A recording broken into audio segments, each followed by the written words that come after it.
Hello, Audio Marks, coming to you from the Sachem Public Library. Welcome to the Marks for Life podcast with your hosts, Jimmy and CJ, two casuals turned Marks wrestling fans, to give you a direct line to all things in the squared circle. Enter the ring at your own risk. We pull no punches, we hit hard, and we will slam you with all the info you need to know. So, ladies and gentlemen, are you ready? I said!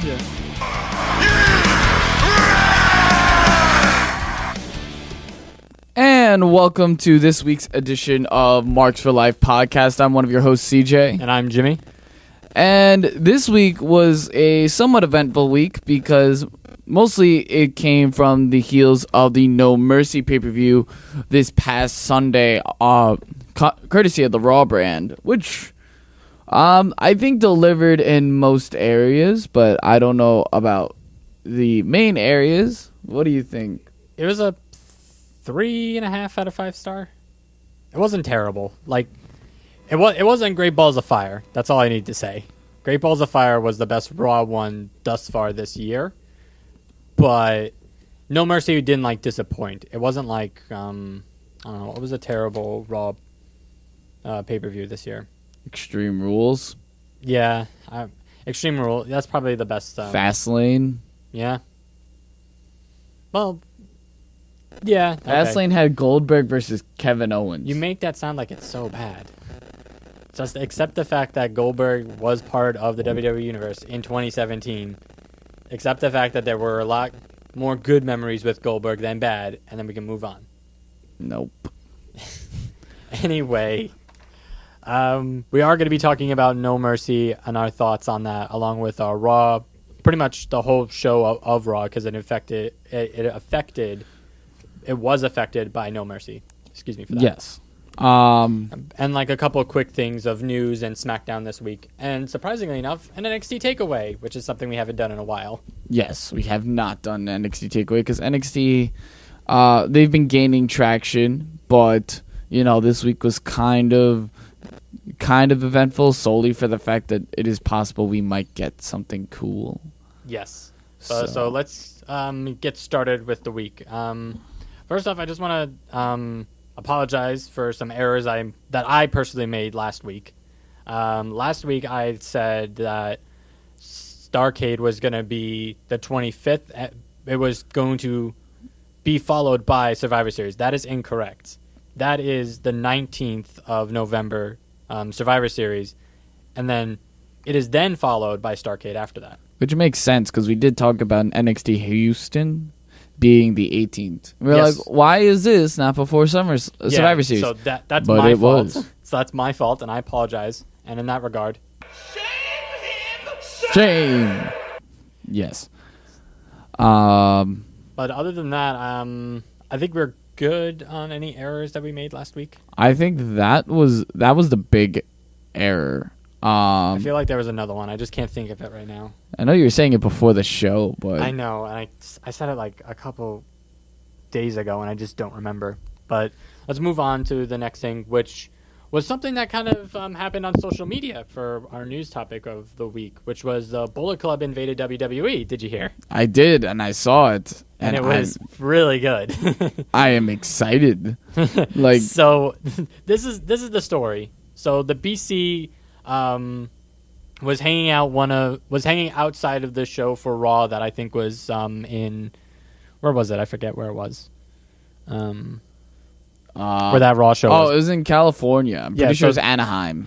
All right, so they were at the show. Well, not at the show, but they were outside the building of the show, and they were basically doing an homage, essentially, of DX invading WCW. Yeah, because they were sitting on top of the truck, and then they were going out into the crowd, interacting with them, saying, "Oh, did you guys, pay for your tickets?" And they were booing, "Yeah, we had to pay for our tickets and stuff." And then you had the Young Bucks haggling Gallows, Anderson, and Balor to come out and hang out, and we'll save you. And then there was a chant going on that I think Marty Scurll started saying, give Cody his name back because WWE owns the rights to... so WWE owns the rights to Cody Rhodes, the last name for Rhodes, and that was the chant. They just give Cody Rhodes his name back or something like that. And it was funny. It was generally funny. There was some good videos on that I shared in Twitter moments on our Twitter page at Marks for Life Pod. That if you guys want to check that out. Another really funny thing that happened with that was when Cody got the megaphone, so to speak, and was giving a speech. It was basically a word for word speech from Independence Day that what was his name? Bill Paxton said. Yeah, wasn't it? It was the president, speech. Right? Yeah, Bill Paxton. It was his speech that he was saying, which was awesome. It was word for word, so I was shocked. He had no script. It was quite impressive. And we do not deserve Cody Rhodes. No, this is why he should have been on at least the top 10 for the PW 500 thing, but that didn't happen. Wasn't he like 12 or something? No, he was 53, right? But here's the thing: that's he an insult to Cody Rhodes. No, it's not, because he went from 250 to 53. Should be like number 5 or 6. No, you're just being very biased. I mean, after the speech that he gave after what he just did with the Bill Paxton speech, I mean, do you blame me? I think that he evolved a lot since he went on the Indies. I think that he needs to keep evolving. Because as much as he's having great character work, character development, he still needs to also show with the wrestling. And he's getting there. Well, he's always been a great wrestler. It was Cody's more not character better development than The Miz right now. The The Miz of 2016 was really good. Yeah, but I would argue that Cody Rhodes right now is just as good, if not better. Okay, then. And also, you're forgetting that there's major differences between how each wrestler is written in WWE and the fact that the last thing Cody Rhodes did in WWE was Goldust. Stardust. But I'm just saying that, you got to give him a little more time to get up there. He did a huge jump, moved up 200 slots, which is pretty damn good. Give it by next list, he'll be way up there more. He has to just be consistent. All right. It was a rough year. I'll concede for this. Well, look at what we got. We had Omega, we had Okada, the Miz freaking pulled it out of the hat. Styles, we had Reigns. Styles is always going to be on that list, and it would be nice to see Cody Rhodes get what he deserves. Yes, but now he's Ring of Honor champion, so there's that. All right. There is that. Let's move on to our next news thing, which is the reports that came out kind of last week, which was Paige is on her way back to WWE. I'm excited for that. I love Paige. Me too.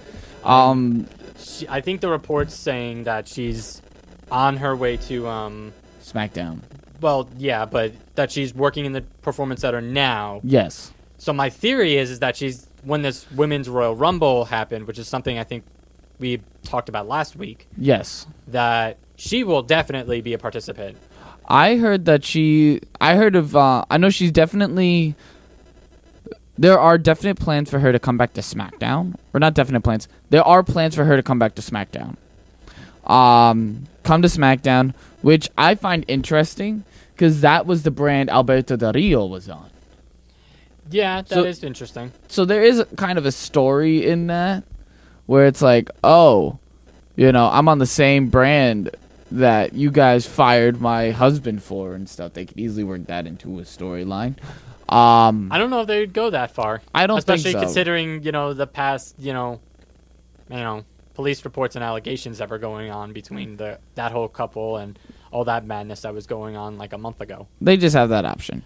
But, what I like about it is that they're keeping her away from Asuka.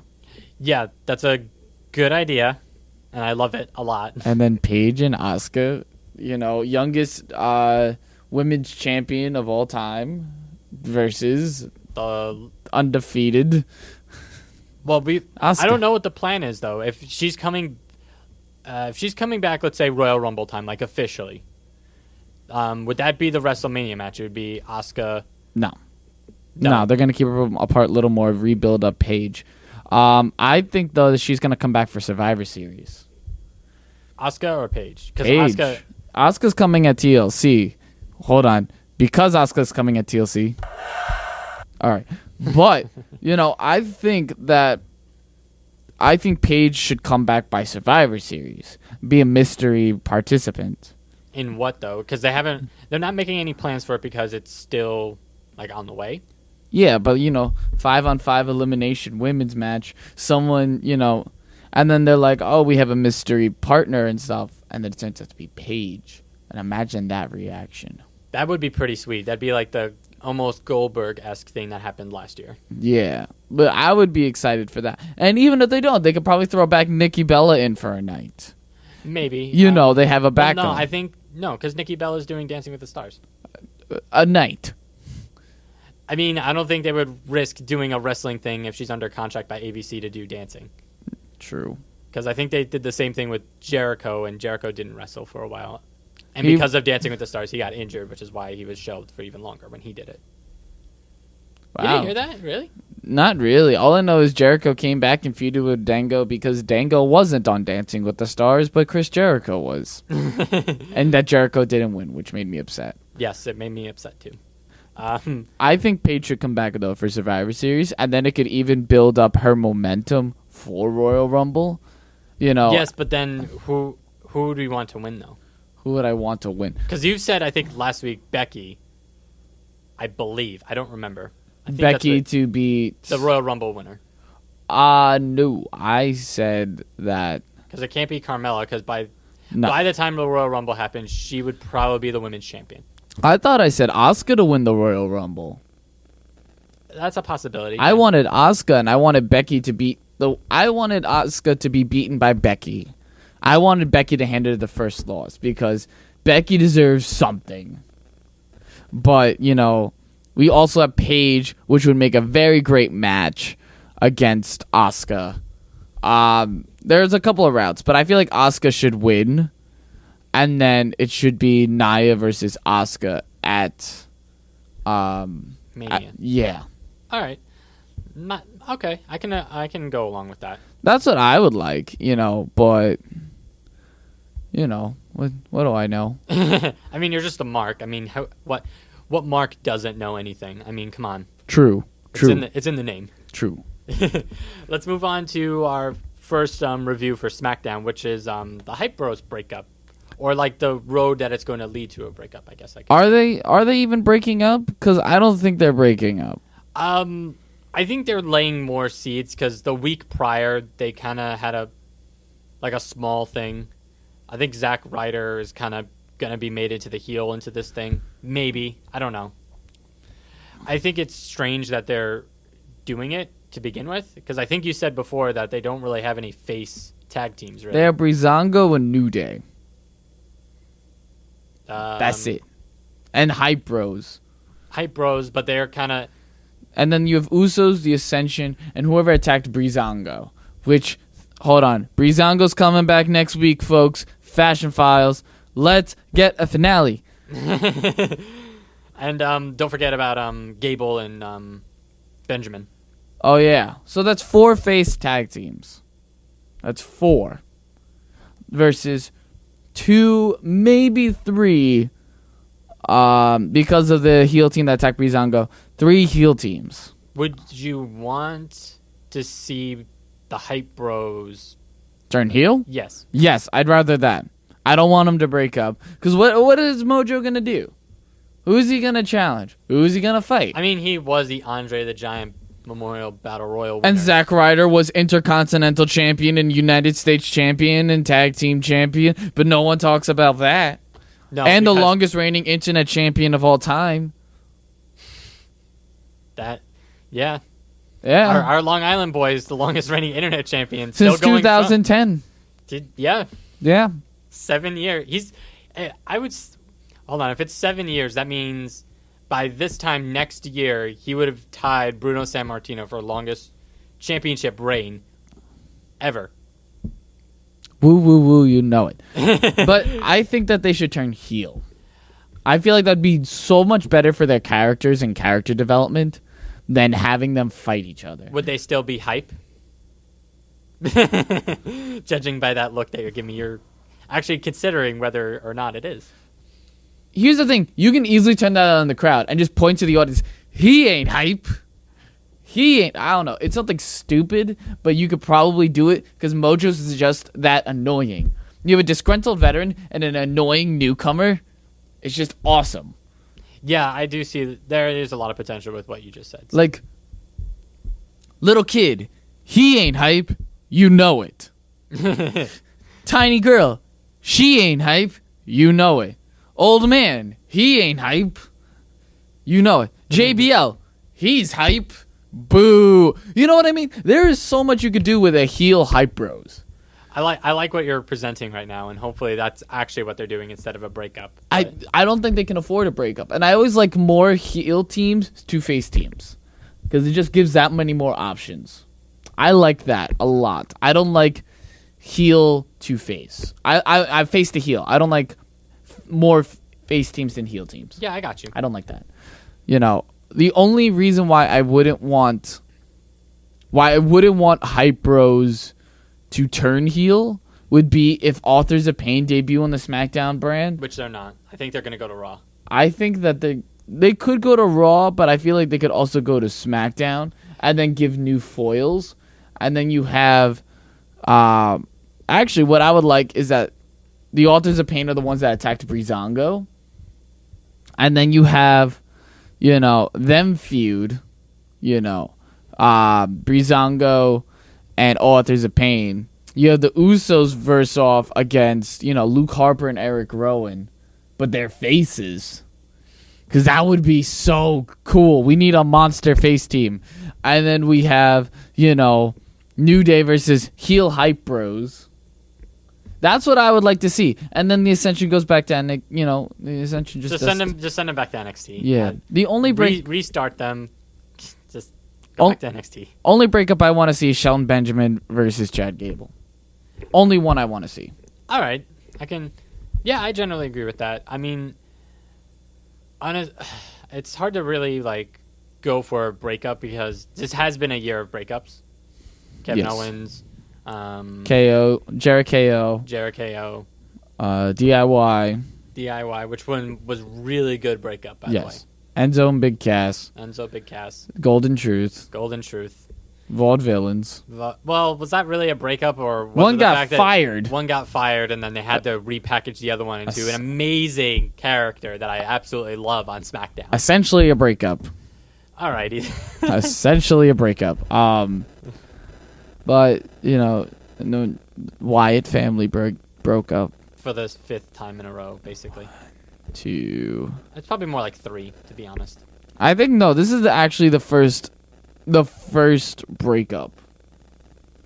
First official where all of them are doing their own separate thing. It's like they split up in 2014. They split up to do their own thing, but it was all amicable. Then they reformed in 2015. Then Bray got injured. No, then Luke. No, then Bray got injured because he didn't wrestle at WrestleMania that year. No, that was 20. That's 2015. That was 2016. Okay. Yep, 32. 2015 was when he first the Undertaker. Okay. Yeah. Then he started to feud with Roman, then Luke Harper came in, then Braun Strowman then came in, then Eric Rowan came in, and then Luke got injured, and then Bray got injured, and then most of the Wyatt family went to SmackDown because of the brand split. Then you had Braun Strowman begin the most amazing career path that he's on currently right now. Then you had Bray go back to Raw, has yet to have an interaction with Braun Strowman. Yeah. But that's probably the next feud they should explore. But the point is that there's been so many breakups, and none of them had good payoffs. Yeah, I agree with that. None of them. Well, DIY. DIY is DIY, Jericho. Yeah, those are probably the only ones. I can't. What did we get out of Enzo and Big Cass? We got injured Big Cass, which is the really good portion of that tag team. Yes. And then probably the worst thing that has happened to the Cruiserweights so far. Oh my God. And we'll talk about that later. But yes. You're right on that. I don't think they have capitalized on any good breakups other than those two. Yes. And technically the DIY one is not finished. No. And the Jericho one could have gone for another pay-per-view. They could have. But Jericho, of course, had to go do Fozzy things. Speaking of Jericho, did you hear he's doing a cruise? Yes, I did hear. Would you go if you had the money? Yes. I would as well. Because I've never been on a cruise, and I would love to go on a cruise with Jericho. Apparently, what's going to be featured on here is rock and roll with his band, Fozzy, and probably some other bands, wrestling shows on a cruise ship, and podcasting. Just sail on, man. The boat of Jericho. Now we have to make a fake ad for the Jericho Cruise, basically, is what you're saying. I could do that. All right, I'll make one up. Speaking of tag teams that we didn't really get to talk about, New Day versus Usos. In a Hell in a Cell. What do you think about that? I think it's going to be interesting. No, this is the third one in history. Really? Yes. The third one where a tag team was in Hell in a Cell? Yes. Who were they? 2009, Degeneration X versus Legacy. Okay. Then the first one was Mankind and Kane versus Steve Austin versus Undertaker on Raw in 1998. The Raw before King of the Ring. So that was like, what, the third Hell in a Cell match ever? That was the... It had to have been like the third second. or fourth. Second? Second Hell in a Cell match. I thought second was Mankind versus Undertaker. No, this was right before it. Oh, really? No one talks about it because it sucked. But no one talks about it because it sucked. But this is the third one. All right, that's actually kind of remarkable considering what the last one was back in 2009, so that was 8 years ago. Yes, but this is the first time the tag team championships were defended. I think it's going to be interesting. Here's my question though. If the New Day is going to be in this match, are all three members allowed to be a participant in this match? Well, they did it with Elimination Chamber. I don't see why they couldn't do it with this. Yeah, I understand that concept of it, but is technically in storyline in the booking, is Xavier Woods still technically injured and can't wrestle? I think he's legitimately injured, but... Well, no, he's legitimately injured, but I think, is he well enough to start participating in those matches? I don't want him to, because I don't want any risk to that. But, if he had the opportunity, I would love to see all three New Day members just go ham on the Usos. I would love that, because it's no DQ. Anything goes. Yo, New Day. Beat up the Usos. I would love that. And then they would trade off the championships back to the New Day. No, New Day's still champs. New Days are the champs? New Days are the champs. Remember the street fight. Remember asinine booking. I was telling you about this. Right. I keep forgetting where the switch is happening. I mean, it's just, you're right. There is a lot of switching going on. It needs to end with this, and then someone needs to debut to take out one of those teams. I agree. Like, preferably, the Hype Bros come out and then just beat the living snot out of the New Day. Or, we can get Harper and Rowan come out and beat the living snot out of the New Day. Or, like you said, even though I think that they're going to Raw, you could have Authors of Pain come out and beat the living snot out of the New Day. It's a possibility. I like the idea. I like the tag team division though on SmackDown. Like, it's really well rounded if they bring up the one team that they deserve, which is Harper and Rowan. Do we even know what's still going on with them? Why haven't they debuted yet? I don't know. Maybe it's because we're supposed to forget about them. Okay. We're still remembered, so, I mean, I hope that doesn't mean that they're still prolonging until you and me forget them, because clearly we're the marks that they listen to. I want Luke and Eric. No, you're supposed to say, no, we don't want them. Screw it, I don't care. We'll get it eventually, but yeah, the SmackDown division is pretty good right now. There's a lot of stuff going on with the Hype Bros, New Day Usos. Breezango comes back. Thank God.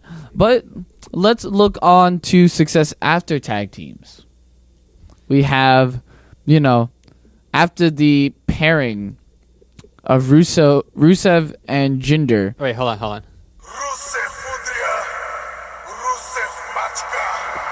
Yeah. Yes, after that team got crushed. Rusev was in such a jam. And he just kept piling on losses after that horrible breakup. But then Russo defeated the legend killer Randy Orton in 10 seconds. And then he found success with a new tag team partner who also had a rough breakup in Aiden English. Happy Rusev Day.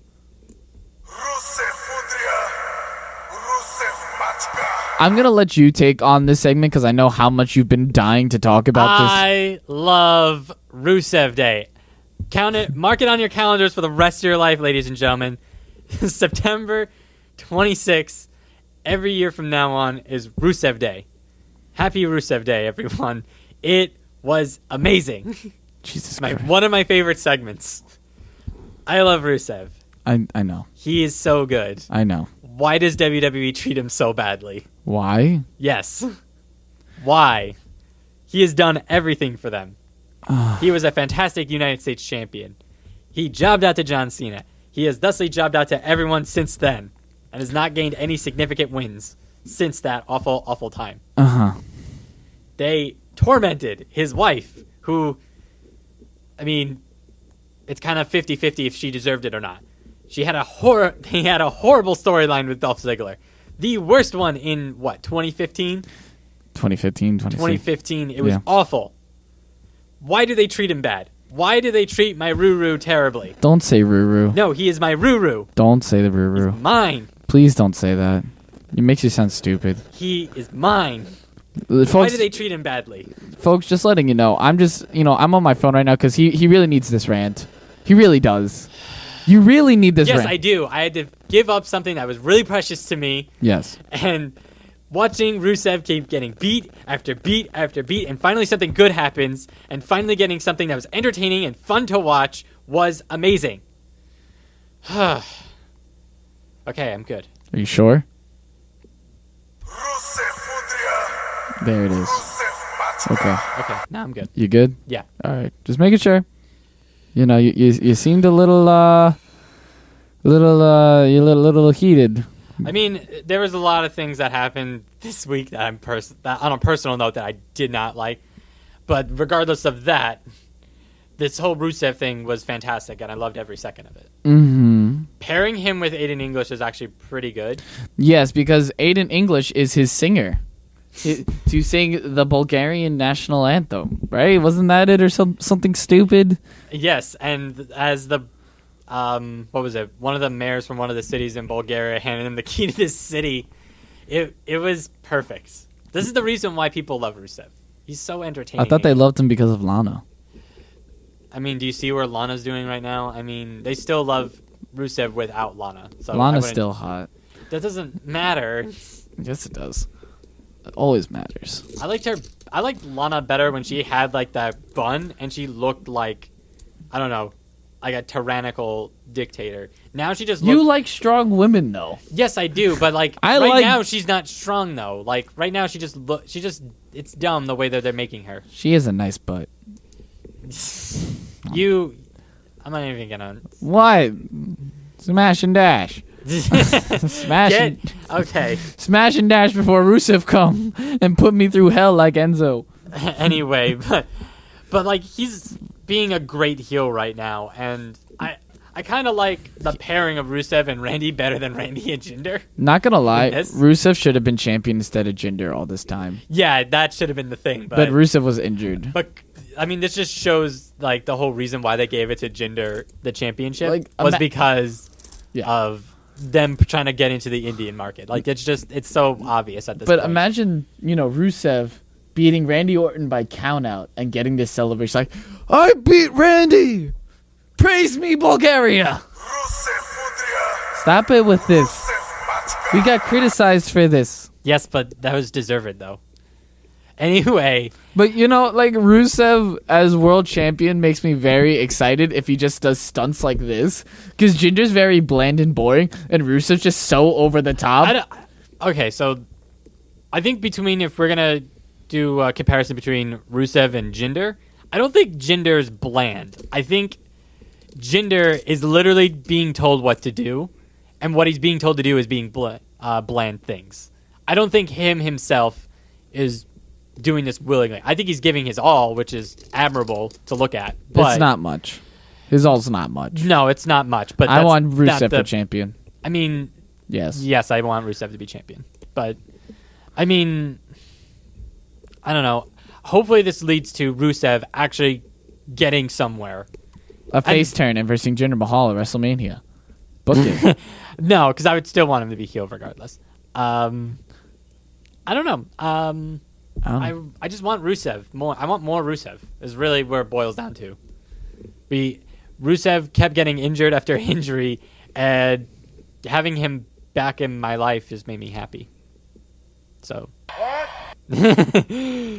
Anyways, and that's actually all we have until No Mercy and the Raw review. We will be right back after the break. Hello, are you a promoter looking for some fresh meat to feed to your superstars in the ring? Are you a big, strong wrestler looking for some good squash match to build up your strength? Does Roman Reigns want to impress Big Mac Daddy Vince? Well, look no further than Job R Us. We provide the best kind of jabronis out there this side of the squared circle. We got local guys, we got skinny guys, weird guys. Hell, you can have all three guys. Just ask James Ellsworth. He's a Job R Us guy too. So call now at 1-800-JSQ-UASH for more information. Job R Us, a good squatch with no botch. Job R Us is also an equal opportunity provider. However, we are not liable for any royalties if these jobbers turn superstars. And we're back. Yes, we are with our main topic because, this is just much more important than the NXT news we thought we had. Well, yeah, but let's just talk about, what's going on with NXT right now. We had a couple of weeks ago the debut of the Undisputed Era, which is Adam Cole, Bobby Fish, and Kyle O'Reilly. Do you like that name? I'm okay with the Undisputed Era. I think it's stupid. I was listening to a podcast before, and I heard... Hold on. And I was listening to a podcast before, and I think you said something along this line, too, when we talked about this weeks ago, that their name should have been The Dishonored. That would have been a better name. Mm-hmm. But, we got what we got. They're fantastic in everything that they do. Yes. That's really all the big NXT stuff. We haven't gotten a chance to watch NXT, and we thought we pulled something really big. Jimmy thought he pulled something really big. That is correct. I thought I did, which is wrong. But we're just going to move on to our main topic for this week, which was a review for No Mercy and Raw. Yes. Which wasn't terrible. It was decently good. It was the show of... essentially, but... For Raw. All right, so let's just get down to what happened. Okay. First thing on the list of the No Mercy pay-per-view. First, and new Marks for Life Raw predictions champion is me. Nice. I would have won with a clean sweep if it hadn't been for a certain loudmouth marinara jackass. Yeah, it was just in bad taste, but we knew that was going to happen, though. Like, deep down, we all knew that was going to happen. Nope. But let's just break it down card by card. Miz defeats Jason Jordan with the help of the Miz Taraj to retain the Intercontinental Championship. Good match. I like it. Cringy promo afterwards, though. Cringy. This is my problem that I had with Jason Jordan. He wasn't the promo guy in American Alpha. Gable was, and Gable was just as good a professional wrestler as he was. I feel like Chad Gable, though, would have been, seriously clutched by the Kurt Angle son storyline. Yeah, he would have been seriously clutched. So let's be happy that Jason Jordan's the one taking the brunt of this. But that's really the only problem, though, because that his hindrance is just promos. And really, that just takes time and time and time. But I think it would be better, though, if he accepted the fact that he's a heel. Yes. And aired out his grievances and started saying, hey, Dad, a.k.a. Kurt Angle, you abandoned us. You abandoned me. So I tried to be like you, but better you. And, I don't know, eventually have Kurt Angle wrestle him? We thought we would get that with the cringy promo. But the cringy promo just been like, you know what, Miz? You do suck. What the hell? What is that? That's so stupid. I'm happy. I don't like Jordan. Then it kind of goes into what happened Monday with Kurt Angle allowing The Miz to open up the show with Miz TV and talking to the winner of a certain match that we will talk about after this next match, which was, I believe it was Balor versus Bray. It wasn't a terrible match. It wasn't. I didn't like Balor's outfit. He looked like some kind of now who's complaining about wrestling attire? Exactly. Dude, it was baby blue. It was like a It was the color of your shirt. No, it wasn't. It was like yes, a matte it gray. was. No, it wasn't. I'm wearing like a Robin's egg shirt. He was wearing like a matte bluish gray. He looked better in black. Yeah, he did look better in black, but that's not the point. I'm complaining about color scheme. It would have been cool if he was like in a, I don't know, an army green with black like pads and stuff like that. That would have been a cool idea. Yes. But they didn't do that. The important thing is Balor won, and we're still getting this feud. Well, I don't know. What happened on Raw was kind of interesting with Goldust actually getting in Balor's face. I thought that was interesting. Did you see what happened after the match? No. You know what happened? He's got the whole world. That freaking played on the loudspeaker by a child, and we're getting this feud again. I don't know what's going on, man. You know what it is? They're holding off Balor to face Brock Lesnar for the Universal title. Why can't we just get, Bray face turn and be like, you know what? I want to embrace my demons like you, and just have them work together and get a tag team, and then Balor turns on him, and then he has to recruit Braun. I don't know. I just want Bray as a heel, as a face, Balor as a heel with the Bullock Club, and then Bray versus Braun. Bray versus Braun could actually happen, though. Yes. Which I would be pretty excited about. But I don't want Balor versus Bray like this. I don't want it anymore. It's getting to the point where it's too much. It feels like... should have ended at SummerSlam. This feels like the Rusev-Ziggler thing that we were talking about before, but... Worse. No. God, no. You know why it's worse? You're telling me that Rusev and Ziggler is not as bad as... You're saying that Balor and Wyatt is terrible. More terrible than Ziggler and Rusev. Just because you think it's done. And there's no phony finishes like in Rusev Ziggler. Where you knew that it was stupid things outside of that affected the story of it, which was stupid. Here's the thing, we knew it would continue. We wanted it to stop. Every time we think that it's done, it's not. I 100% disagree with you on this. Blasphemous. If it continues on for like 2 more months, then I'll be like, you know what? Now it's starting to get to that Ziggler-Rusev storyline territory that was awful. Asinine booking.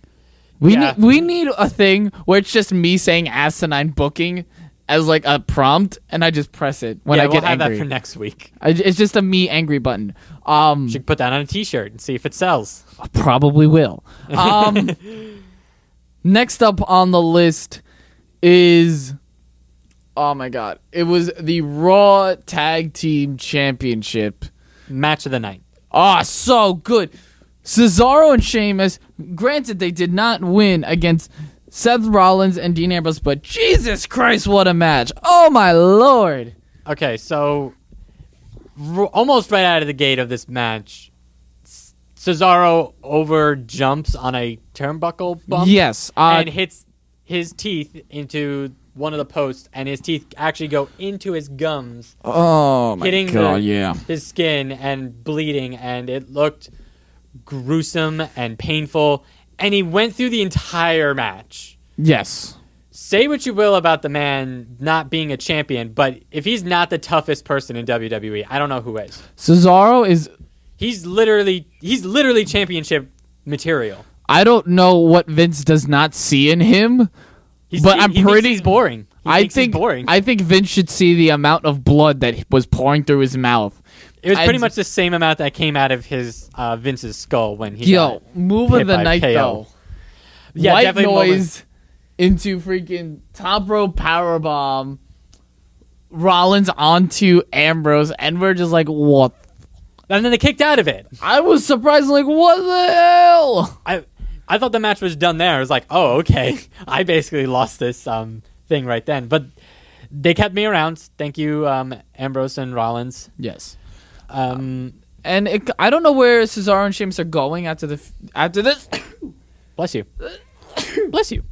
Thanks, but I kind of know. We know where Ambrose and Rollins are going after this.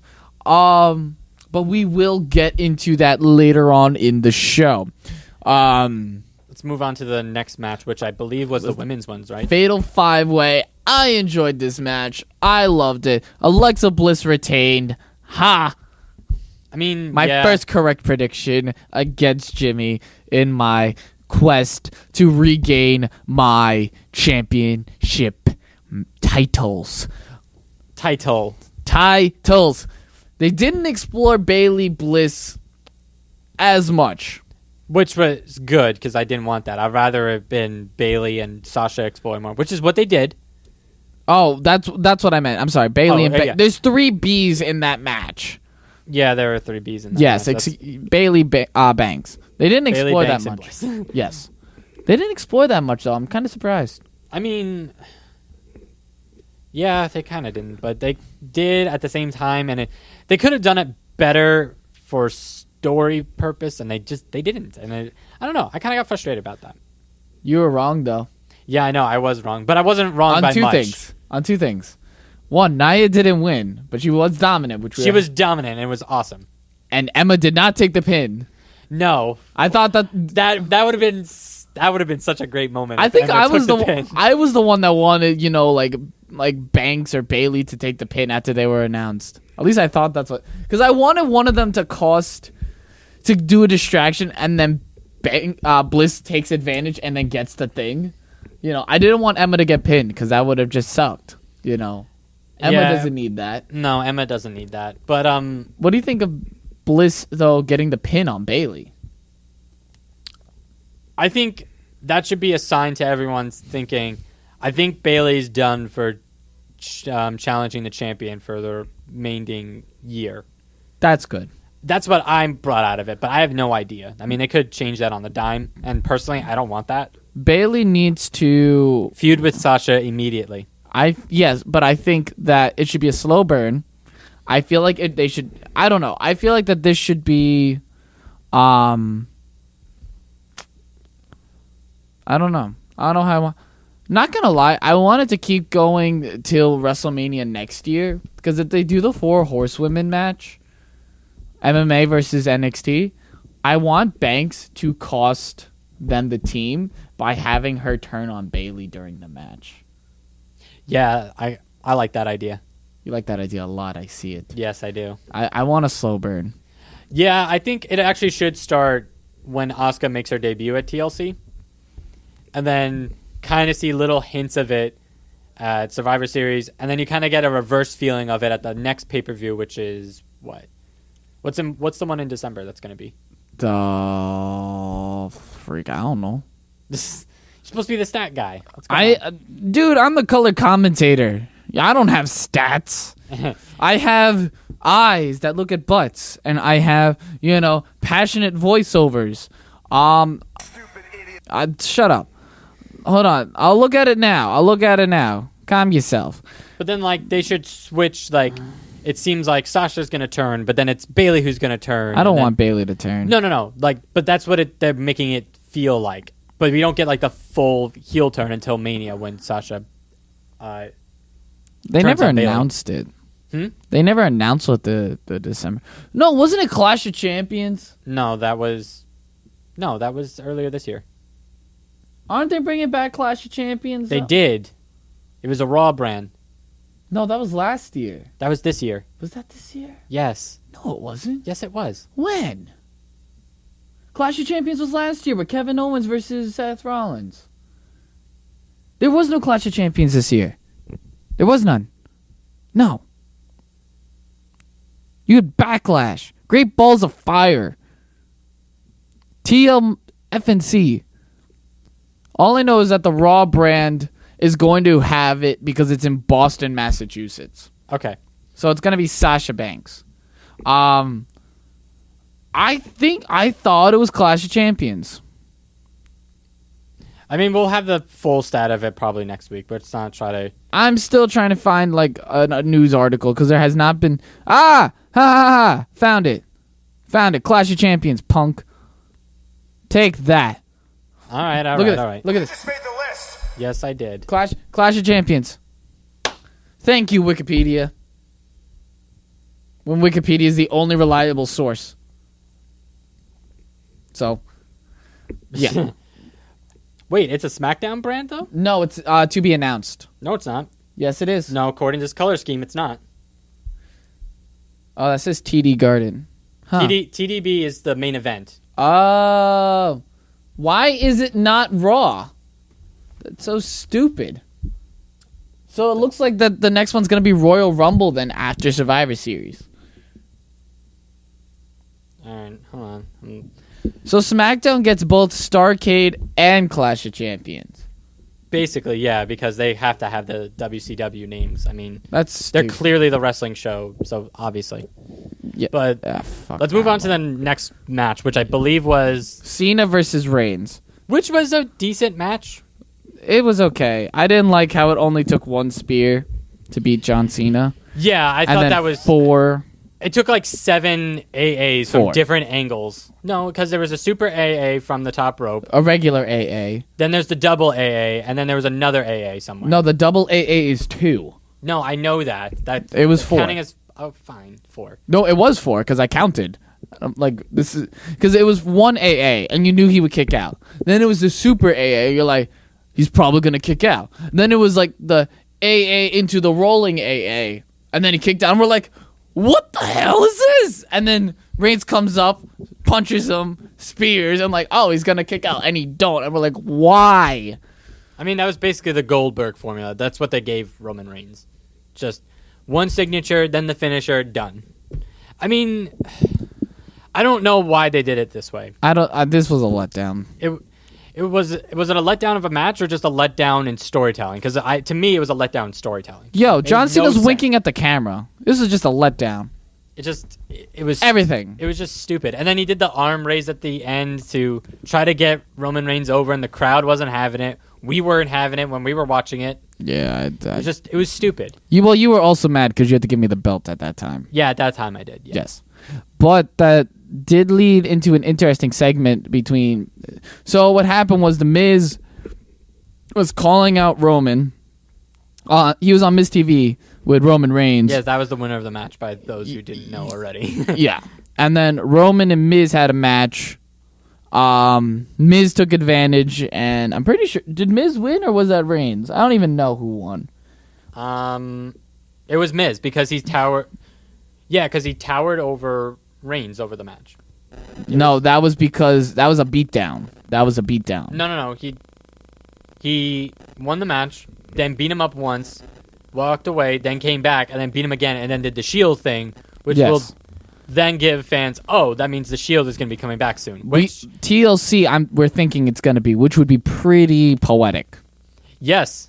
Because that's where they had their first match. Yes, I was there when that match happened at the other TLC in Brooklyn for the first time. 2012? Yeah. I didn't know that. Yeah, that was right around my birthday time, December 16th. I know. Me and my brother Mike went. Nice. It was awesome. I think that's what they're going to be doing. They're going to probably at some point do the Shield reunion right now. Question is, though, is like the Shield going to remain a thing that's going to stick around, or is it just going to be Ambrose and Rollins for the foreseeable future? I don't think it's going to be a thing. Like it's going to... I think it's going to be a one-off, and then they're going to judge based on what to do after that. All right. I don't think that it's going to be a sustained thing. I hope not. But if they do, it has to be like a stable, like... It has to be a dominating stable. It has to be... It has to drive to something. Because I think what the Shield was before was... when they first debuted, it was to take down top guys and take down powerhouses and stuff like that. And then they aligned with authority figures, and then they defied the authority figures, and then they ended. Yes. And they ended like right at that sweet spot of like them being really popular and like at that climax of like right before they start to decline. Yes. Which is why we're excited about them coming back. Yes. So, I think that it would be a really good idea for the Miz and the Miz Taraj to feud with them. I feel like that would give them real power for that. Yes. But if they were to reform afterwards, would they feud with another team? I think it should just be special occasions. But okay, so like if the New Day, for instance, turned heel again. Yes, I would love to see Shield versus New Day. If Adam Cole and Kyle O'Reilly and Bobby Fish came back as the Undisputed Era onto the main roster. That. I would like to see them versus the Bullock Club. I would like to see them versus Sanity. I would like Wyatt's again. I would enjoy the Wyatts again. That was a fantastic match. That's one of my favorite matches. I would always go back to watch that match. Like, for me, it's up there with CM Punk versus John Cena, Money in the Bank 2011. For me, like, that is up there because it's like one of my top 5 matches. I just loved it. Like, such emotion. And the fact that they chanted "This is awesome" before they even touched was just, that's what made it. And I loved it. It was back when both of them were really cool. No bad booking whatsoever. It was just phenomenal. And it was like right around that time before they really started doing triple tag team, 3-way tag teams. Yeah. Or 3-person tag teams. Yeah, that's the right one. Let's move on to Neville the co-main event. Neville loses against Enzo Amore for the Cruiserweight Championship. What the hell is this? Why? I don't understand. I don't know what they're doing with Enzo. Clearly, they're turning him heel. Well, kind of already is a heel. He was already a heel post Big Cass. He was a face. No, he was a heel. He won certain matches in very dirty ways. They were doing the slow burn, and they solidified it this past Raw. Yeah, and because what happened, folks, is that Enzo Amore low blowed to win the championship, which made me lose my clean sweep. Hold on. Let me see if I can find it. What? What are you finding? I didn't put the boo in there, but boo. No. There we go. The thing is, afterwards, he starts annoying the hell out of Kurt Angle for a championship celebration. Gets the championship celebration at the main event of Raw. Proceeds to run down the entire cruiserweight division, and then Neville, because there was supposed to be a no contact clause for that main event, Neville just hits hard into Enzo, and I am loving it. And then the entire cruiserweight division, after Raw ends, proceeds to destroy Enzo Amore. That's why he's all beaten up and broken on 205 Live. And Neville is now a face. Officially, which is exactly what we want. But then, on WWE.com exclusive, on their website and on YouTube, we had... Hold on. Come out and absolutely destroy Enzo. I'm so happy. Has Enzo's heat really gotten to a point this bad? I think it's starting to get the X-Pac heat. I feel bad. I don't know. They're really not even starting to hate the character. They're starting to hate him. Yeah, and I don't like that though. Like, I understand like ribbing and stuff like that, but like now it's getting to a point where it's like real hatred, and I kind of don't like that. Well, Enzo, backstage reports. Enzo's personality is like that. I understand it, but like, if the backstage reports are correct, then there's a lot of reasons why not to like Enzo.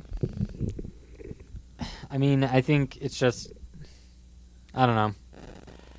I'm still in that category of like, I understand like you don't really like him. There's heat on him, but he's basically done everything that he's been done. Except learning how to wrestle. He humiliated himself in front of Lana and got destroyed by Rusev and Jinder. He humiliated himself inside of a shark cage and then got destroyed by Big Cass. And he basically got destroyed by an entire division that the sole reason why they attacked him was so that... where was I going with this? They basically attacked him because they don't like him. Because they put Enzo in that division to boost their ratings. Which, if you want to make that argument, he did. He did. And it's...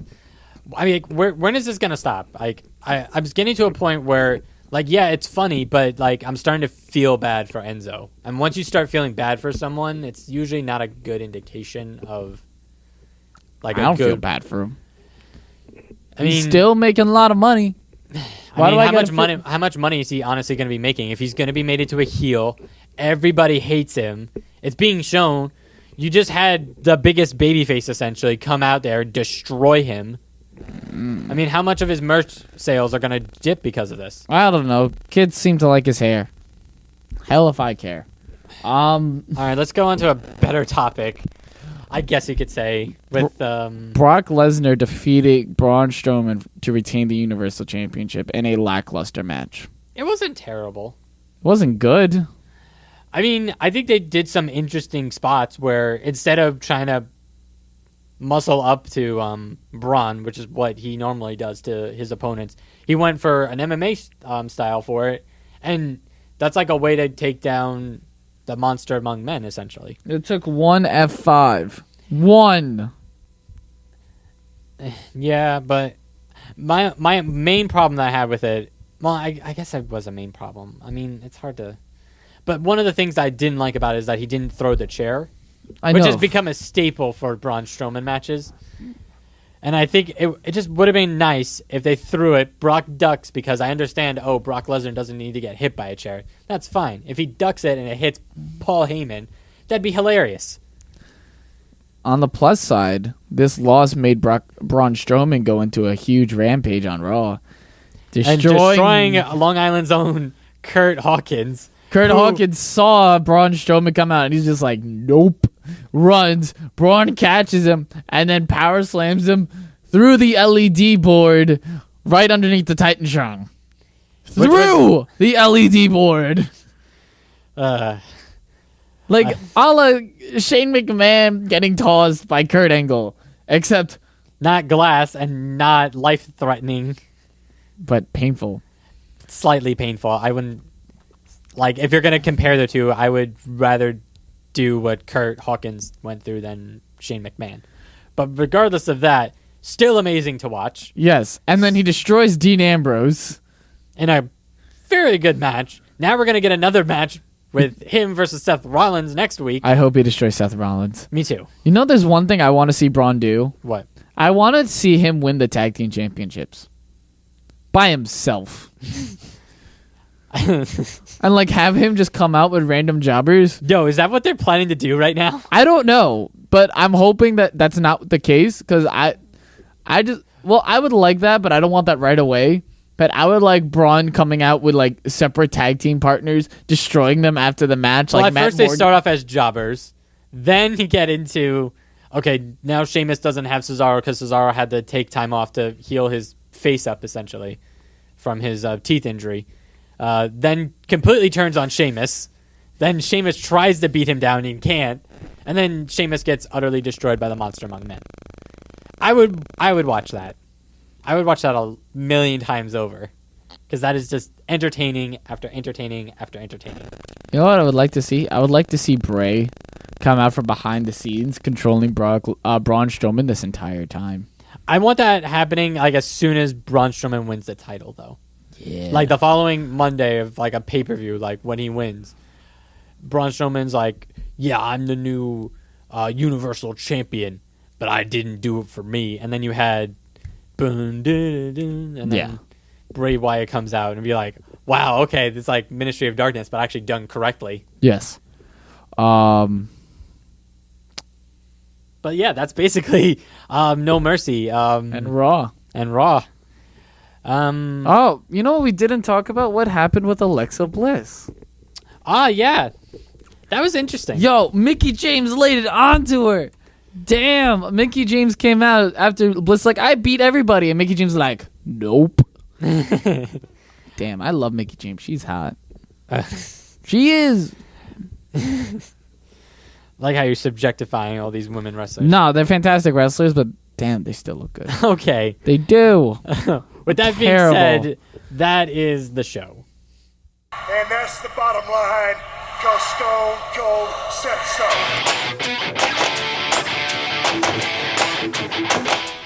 Thank you, everyone, for staying tuned to our podcast. Special shout out to the Sachem Public Library for the continued use of their equipment and space. Continue to support us by subscribing to Patreon, SoundCloud, Audio Boom, Google Play Music, and iTunes at Marks for Life Podcast. And check out our YouTube channel, Marks for Life, for all our podcasts and special content. Please follow us on our social media on Twitter at Marks for Life Pod, Instagram at Marks for Life Podcast, and our Facebook page, Marks for Life Podcast.